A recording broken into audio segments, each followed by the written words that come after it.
So. Hallo und herzlich willkommen. Heute teste ich die HUSQVARNA 701. Es ist halt so eine Maschine. Ich fahre hier in Vorderbüchelsberg und nachdem die Strecke sowieso dafür bekannt ist, verdammt gefährlich zu sein, mache ich jetzt natürlich ganz entspannt.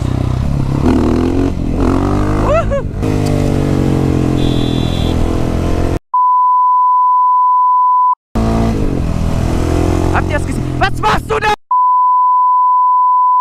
Diese Sch...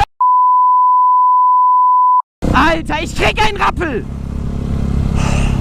Deshalb hasse ich diese Strecke, weil irgendwelche üben. Und in der Kurve bin ich ganz früher noch mit meiner ersten Maschine mal raus, weil ich nicht gesehen habe, dass hier eine Kurve ist. Aber es ist natürlich jetzt perfekt für diese HUSQVARNA. Es ist halt so eine total Maschine. Ah! Ich habe heute wirklich keine Lust mehr zu fahren. Es ist halt so eine...